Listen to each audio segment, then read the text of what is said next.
Hi friends, this is Venkateswararao.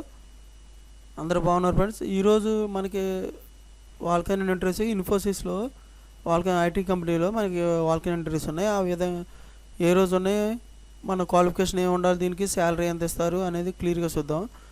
మనకి ఈ టాపిక్లోకి వెళ్ళే ముందు మన ఛానల్ ఇంకెవరైనా సబ్స్క్రైబ్ చేసుకున్నట్లయితే సబ్స్క్రైబ్ చేసుకోండి, లైక్ చేయండి, షేర్ చేయండి ఫ్రెండ్స్. సబ్స్క్రైబ్ చేసుకున్నట్లయితే ప్రతిరోజు కూడా మేము పోస్ట్ నోటిఫికేషన్లు పంపించడం అనేది జరుగుతుంది యూట్యూబ్ ఛానల్లో. మీరు అది చూసి మీ ఇంటర్వ్యూకి వెళ్ళొచ్చు. డేట్ వచ్చి జనవరి 13th ఉంటాయి interview. Morning 9:30 AM to 12 PM వరకు ఉంటాయి. బెంగళూరు, కర్ణాటకలో ఉంటుంది అన్నమాట. ఈ అడ్రస్ చూసి మీరు వెళ్ళొచ్చు.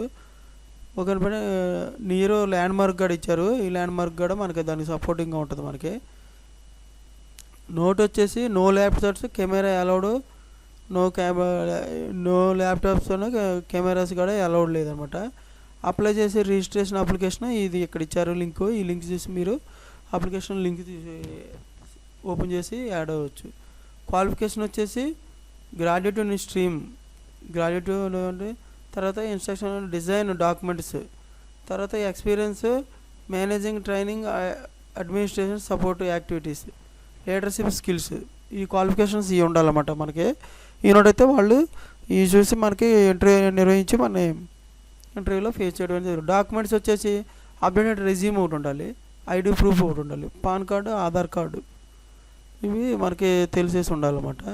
Original education certificates, 10th, inter, degree, ఇవి ఒరిజినల్ సర్టిఫికేట్, మార్కుల లిస్ట్ మెమోస్ ఉండాలి. కన్సల్టేషన్ మార్క్స్ మెమో ఉండాలన్నమాట. తర్వాత ప్రొవిజనల్ అండ్ ఒరిజినల్ డిగ్రీ సర్టిఫికేట్లు ఉండాలి.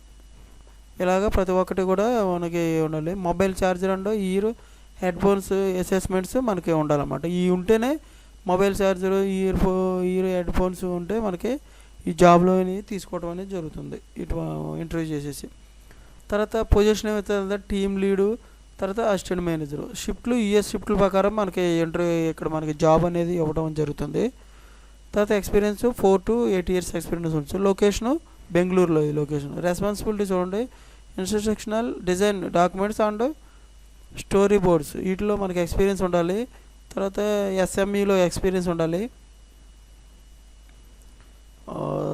తర్వాత మన టాస్క్ ఎగ్జిక్యూషన్, అప్రెంటి, తర్వాత టూల్స్, వీటిలో తర్వాత రెక్టిఫై ఫీడ్బ్యాక్ అండ్ రిపోర్ట్స్, వీటిలో రెక్టిఫై ఫీడ్బ్యాక్ అండ్ రిపోర్ట్స్ కూడా మనకు తెలిసి ఉండాలి. వాటి గురించి కూడా లెవెల్ అగ్రిమెంట్స్ కూడా, ఎస్ఎల్ఏ సర్వీస్ లెవెల్ అగ్రిమెంట్ కూడా మనకి దీంట్లో కూడా రెస్పాన్సిబిలిటీస్ ఉంటే తీసుకోవడం జరుగుతుంది. లెండరింగ్ ఎనలైటిక్ రిపోర్ట్స్ అనేవి అనలిటికల్గా మనకి ఎప్పటికప్పుడు లెర్నింగ్ చేస్తూ ఉండాలన్నమాట. గైడ్లైన్స్ స్టెప్ బై స్టెప్ మనకి క్వాలిటీ, దానికి ఆడిట్ గురించి గైడ్లైన్స్ ఎప్పటికప్పుడు తెలుస్తూ ఉండాలన్నమాట. ఓకేనా ఫ్రెండ్స్, ఇలాగా మనకి ఇన్ఫోసిస్లో మనకి ఇంటర్వ్యూలు నిర్వహించడం జరుగుతుంది. ఇంటర్వ్యూ చూస్తే మీరు ఈ డేట్ ప్రకారం జనవరి 13th ఇంటర్వ్యూకి వెళ్ళండి. ఓకేనా madam, thank you so much, all the best. మన ఛానల్ ఇంకా ఎవరైనా సబ్స్క్రైబ్ చేసుకున్నట్లయితే సబ్స్క్రైబ్ చేసుకోండి, లైక్ చేయండి, షేర్ చేయండి friends. Thank you so much.